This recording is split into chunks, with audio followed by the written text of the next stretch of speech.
Kindly, it is requested to subscribe the channel Rohaniyat o Amliyat.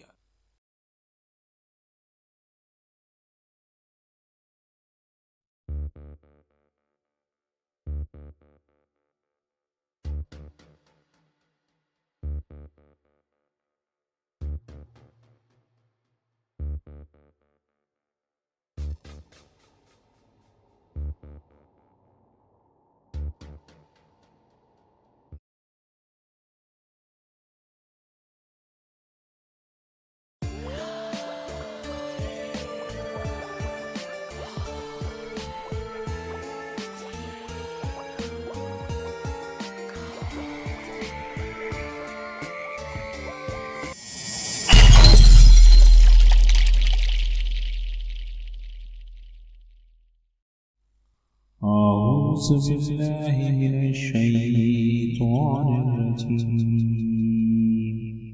بسم الله الرحمن الرحيم. السلام علیکم. روحانیت و عملیات چینل کے معزز سامعین اور محترم ناظرین، آج کی ہماری ویڈیو کا موضوع ہے سورہ اخلاص کا وظیفہ. دوستوں، سورہ اخلاص کی اگر تمام فضیلتوں کو بیان کیا جائے تو اس کے لیے اتنا وقت درکار ہے کہ انسان تصور بھی نہیں کر سکتا. یہ وہ صورت ہے جس میں اللہ پاک کی وحدانیت کو مذکور کیا گیا ہے، جس میں یہ واضح کیا گیا ہے کہ اللہ ایک ہے، نہ وہ کسی کا باپ ہے اور نہ ہی کسی کا بیٹا، اور اللہ بے نیاز ہے. ایک روایت میں مذکور ہے جب یہودی اور مشرکین نے حضور اکرم صلی اللہ علیہ وآلہ وسلم سے کہا کہ اپنے رب کے اوصاف بیان کرو، تو اللہ رب العزت کی طرف سے یہ سورت نازل فرمائی گئی. اللہ کے رسول صلی اللہ علیہ وآلہ وسلم فرماتے ہیں کہ ہر چیز کی ایک نسبت ہے اور اللہ پاک کی نسبت یہ سورہ مبارک ہے. صحیح بخاری موضوع کتاب التوحید کی ایک حدیث سے روایت ہے کہ اللہ کے رسول صلی اللہ علیہ وآلہ وسلم نے جہاد کے لیے ایک چھوٹا سا لشکر بھیجا. جب وہ فتح کے بعد پلٹا تو اہل لشکر نے بتایا کہ جس کو اللہ کے رسول صلی اللہ علیہ وآلہ وسلم نے سردار بنایا تھا وہ نماز کی قرات کے خاتمے پر سورہ اخلاص کی تلاوت لازمی کیا کرتے تھے. تو آپ صلی اللہ علیہ وآلہ وسلم نے دریافت کیا کیا آپ نے ان سے پوچھا کہ وہ ایسا کیوں کرتے تھے؟ تو انہوں نے جواب دیا کہ یہ سورت رحمان کی صفت ہے اور مجھے اس کا تلاوت کرنا بہت پسند ہے. تو اللہ کے رسول صلی اللہ علیہ وآلہ وسلم نے فرمایا کہ انہیں خبر دو کہ اللہ بھی ان سے بہت محبت کرتا ہے. صحیح بخاری کی ایک اور حدیث مبارکہ موضوع کتاب الصلاۃ میں مسجد قباء کے امام جن کی عادت تھی کہ سورہ فاتحہ کے بعد سورہ اخلاص لازمی پڑھتے اور پھر جہاں سے چاہتے قرآن پاک کی تلاوت فرمایا کرتے. ایک دن مقتدیوں نے یہ اعتراض اٹھایا تو امام صاحب نے فرمایا مجھے تو ایسا کرنا اچھا لگتا ہے تو میں ایسا کرتا رہوں گا، اگر آپ لوگ نہیں چاہتے تو میں امامت چھوڑ دوں گا. یہ بات سن کر مقتدی خاموش ہو گئے کیونکہ وہ جانتے تھے کہ ان جیسا امام انہیں دوسرا نہ ملے گا. یہ سارا معاملہ لے کر مقتدی حضور اکرم صلی اللہ علیہ وآلہ وسلم کی خدمت میں حاضر ہوئے اور سارا احوال بیان فرمایا. آپ صلی اللہ علیہ وآلہ وسلم نے سارا معاملہ سن کر امام مسجد کو بلایا اور دریافت کیا کہ تم اپنے مقتدیوں کی بات کیوں نہیں مانتے؟ تو امام مسجد نے کہا یا رسول اللہ صلی اللہ علیہ وآلہ وسلم، مجھے اس صورت سے بڑی محبت ہے. تو رسول اللہ صلی اللہ علیہ وآلہ وسلم نے فرمایا کہ تیری محبت نے تجھے جنت میں پہنچا دیا. روحانیت و عملیات چینل کے معزز سامعین اور محترم ناظرین، اس صورت کی فضیلت کی انتہا نہیں ہے. بے شمار فضیلتوں کی حامل اس صورت کا ایک اور بیان بتاتا چلوں کہ ترمذی کی حدیث مبارکہ میں ذکر آتا ہے کہ ایک مرتبہ رسول اکرم صلی اللہ علیہ وآلہ وسلم نے صحابہ اکرام و رضوان اللہ اجمعین سے فرمایا کہ جمع ہو جاؤ، آج میں تمہیں تہائی قرآن پاک سناؤں گا.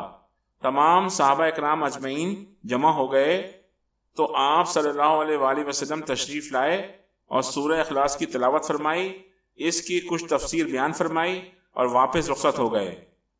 تو صحابہ کرام رضوان اللہ اجمعین میں یہ باتیں ہونے لگی کہ وعدہ تو اللہ کے رسول صلی اللہ علیہ وآلہ وسلم نے تہائی قرآن سنانے کا فرمایا تھا، شاید کوئی وحی نازل ہو گئی ہو تو اس لیے آپ صلی اللہ علیہ وآلہ وسلم رخصت ہو گئے. تو جب صحابہ کرام رضوان اللہ اجمعین نے اس بات کا ذکر رسول اکرم صلی اللہ علیہ وآلہ وسلم سے کیا تو آپ نے فرمایا میں نے تو قرآن پاک کا تہائی حصہ ہی بیان فرمایا ہے. کیونکہ سورہ اخلاص قرآن پاک کے 1/3 کے برابر ہے۔ روحانیت عملیہ چینل کے معزز سامعین اور محترم ناظرین، اس طرح کی بہت ساری فضیلت اس سورہ مبارکہ کی قرآن و حدیث سے ثابت ہیں۔ اگر ان تمام کو بیان کیا جائے تو شاید کئی دن اور کئی مہینے لگ جائیں، لیکن اس کی فضیلت کو مکمل بیان کرنا ممکن نہیں ہے۔ دوستوں، اب آپ خود فیصلہ کر سکتے ہیں کہ جس سورت کی قرآن پاک اور احادیث مبارکہ سے اتنی فضیلت بیان کی گئی ہو، اس سورت کا وظیفہ کتنا شاندار اور نایاب ہوگا۔ دوستوں، اس حوالے سے کچھ بنیادی غلطیاں ہیں جو ہمارے دوست اکثر وظیفے کے دوران کر دیتے ہیں، وہ کچھ اس طریقے سے ہیں۔ نمبر 1، وظیفہ چونکہ قرآنی ہے، اس کے لیے جگہ اور مقام کا پاک و صاف ہونا ضروری ہے۔ نمبر 2، تمام ناجائز مقاصد کے لیے وظیفہ نہیں کیا جا سکتا۔ نمبر 3، خالصتاً مال و دولت، نفسانی خواہشات کی تکمیل کے لیے بھی یہ وظیفہ نہیں کیا جا سکتا۔ نمبر 4، کسی سے بدلہ لینے کے لیے بھی اس وظیفے کو نہیں کیا جا سکتا۔ نمبر 5، 2 لوگوں کے درمیان پھوٹ ڈالنے کے لیے بھی یہ وظیفہ نہیں کیا جا سکتا۔ دوستوں، اب سوال یہ پیدا ہوتا ہے کہ وہ جائز وجوہات کیا ہیں جن کے لیے وظیفہ کیا جا سکتا ہے؟ وہ کچھ اس طریقے سے ہیں۔ نمبر 1، کسی کام میں اللہ کی رضا مقصود ہو یا کوئی پریشانی کی صورت میں اس وظیفے کو کیا جا سکتا ہے۔ نمبر 2، بیٹی کے رشتے کے لیے اس وظیفے کو کیا جا سکتا ہے۔ نمبر 3، کوئی شخص جو راہ سے بھٹکا ہوا ہو، اس کو راہ راست پر لانے کے لیے یہ وظیفہ کیا جا سکتا ہے۔ نمبر 4، 2 لوگوں کے دلوں میں محبت ڈالنے کے لیے یہ وظیفہ کیا جا سکتا ہے۔ دوستوں، وظیفہ انتہائی آسان اور سادہ ہے۔ وظیفہ کرنے کا کوئی خاص وقت یا خاص مقام نہیں، اور نہ ہی کسی قسم کی کوئی شرائط ہے۔ قرآن پاک کی ایک سورت ہے، جب چاہے آپ اس کو پڑھ سکتے ہیں۔ بس جو اوپر چیزیں بیان کی گئی ہیں ان کا خیال رکھنا ہے، اور کسی بھی وقت جب آپ پر پریشانی، دکھ، تکلیف آئے تو آپ 2 رکعت نفل نماز برائے صلاۃ و حاجات کی نیت کر کے ادا کریں، اور دعا میں 1 بار درود ابراہیمی اور 21 مرتبہ سورہ اخلاص پڑھ کر دعا مانگیں، اور دعا کے اختتام پر یہ کلمات ضرور ادا کریں: اے اللہ، میں تجھی سے مانگتا ہوں، تجھی پر بھروسہ کرتا ہوں، کیونکہ تو سب سے بہتر سننے والا اور سب سے بہتر دیکھنے والا ہے۔ اور آخر میں 1 بار درود پڑھ کر دعا ختم کریں۔ انشاءاللہ اللہ اپنے فضل و کرم سے ہر مشکل سے آپ کو نجات عطا فرمائے گا۔ اور آخر میں روحانیت عملیہ چینل کے دوستوں سے دعا کی درخواست ہے: اے اللہ پاک، اہل اسلام اور مسلمان کو کفار پر غلبہ عطا فرما، ہمارے دین اور ایمان کو محفوظ فرما، حرمین شریف کی حفاظت فرما، خاتم النبیین، سرور کونین، رحمت للعالمین آقا نبی کریم صلی اللہ علیہ وآلہ وسلم کی سنتوں پر عمل کرنے والا بنا۔ یا اللہ، جہاں جہاں مسلمانوں پر انسانیت سوز مظالم ڈھائے جا رہے ہیں، ان ظالموں اور جابروں کو نیست و نابود فرما۔ اور آخر میں میری تمام دوستوں سے درخواست ہے کہ ہمارے ایک بہت ہی اچھے دوست اور ساتھی عبد المتین صاحب جو مکہ شریف میں رہتے ہیں، ان کے لیے خصوصی دعا کی درخواست ہے کہ اللہ پاک ان کی تمام مشکلات کو دور فرمائے۔ اس کے علاوہ امریکہ میں مقیم ہمارے ایک بہت ہی اچھے ساتھی، ان کے بیٹے کے لیے بھی دعائے خصوصی کی درخواست ہے کہ اللہ پاک ان کے بیٹے کو جلد سے جلد صحت یاب فرمائے تاکہ وہ اپنی نارمل زندگی گزارنے کے قابل ہو سکے۔ اور ہمارے وہ تمام ساتھی جن میں سید ذکی حیدر صاحب، جناب ذیشان شیخ صاحب، ان سب کے لیے بھی آپ سے دعا کی درخواست ہے۔